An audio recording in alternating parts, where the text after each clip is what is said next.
Good morning, everyone. Happy Wednesday. I decided I was going to go ahead and try to do during the week, maybe like every other day, of answering these students, these teens' questions and comments. So this morning I picked one, and it starts out with comments, and then it asks a great question, kind of a question that I've been asked many, many times, one of the main ones. It says, during Mrs. Portell's presentation, when she began to talk about the odds the doctor gave her, as in if I would walk again, I related to it. I've had so many things happen to me in which I have been told I would no longer be able to do. I felt captivated by the words she was saying when she spoke, feeling every bit of emotion. If I could ask her one question, it would be, how did you help yourself see positivity when you felt like giving in? Man, that's a huge one. That's like the main one, I guess. Hearing this presentation, I will try to value my life a little more.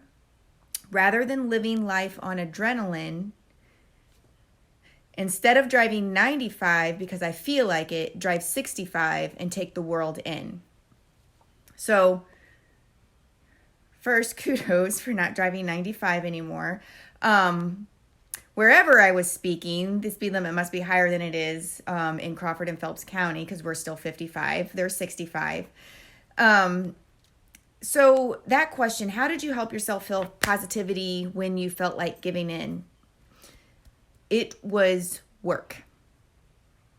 It was work sometimes every hour of every day.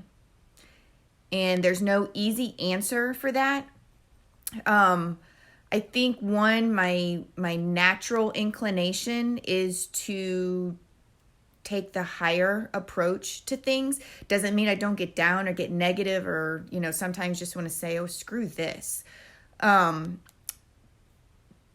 making a conscious, direct choice to stay positive is the way that I got through things.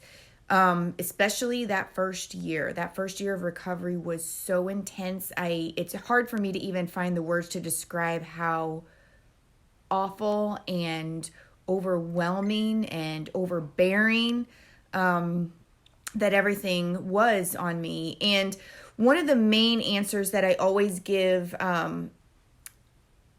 was I would be either in the hospital bed in the middle of my living room all day long, just laying there. Or when we got rid of that, I was sitting in my wheelchair in the living room or, on the couch. And I would have to talk to myself all day long. And I would have quotes everywhere in the house where I could reach them. And I would say them out loud, almost like I was talking to someone else or, someone else was talking to me. And I would say them with such fervor. I was just like, you have to believe them.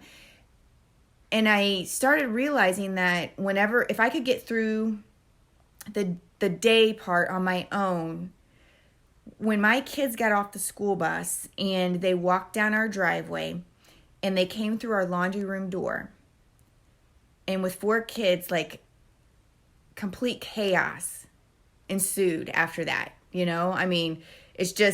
nutso. And when I saw them walk through that laundry room door, like my heart exploded.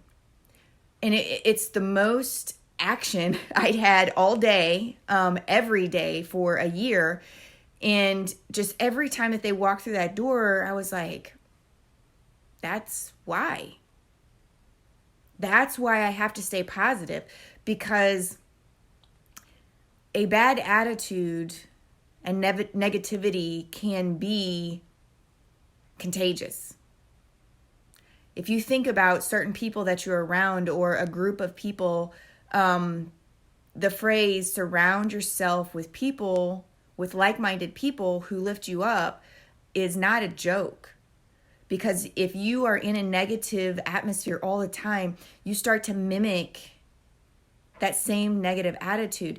And I knew sometimes what I was feeling on the inside, I couldn't let it come out in front of my kids. As much as possible, I would try to, I actually kind of withdrew. I went into myself because I didn't want that negative attitude to spill over to them, because they were still just kids. And I know I consciously tried to do that a lot. Now, I was on very heavy narcotics, so I know sometimes like things came out of my mouth that were in my head, but I didn't mean for them to come out. That just happens. But that is my number one thing, was finding a focus, a reason for me to stay positive, and holding on to that. And I had to like have a reaffirmation on a daily basis. I mean, it wasn't easy. And there were days where I'm like, every hour I had to reaffirm that, hey, I'm going to do this. I'm going to be okay.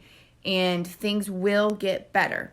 So that's my advice, is find that reason why, and just reiterate it over and over and over to yourself as many times as you possibly can, to get through that period of time in your life. So that's it for today. Today's Wednesday, so we'll probably do another one Friday. I don't know if I'll do one on the weekends or not. I might just keep this a Monday through Friday thing. So, all right, until next time, guys.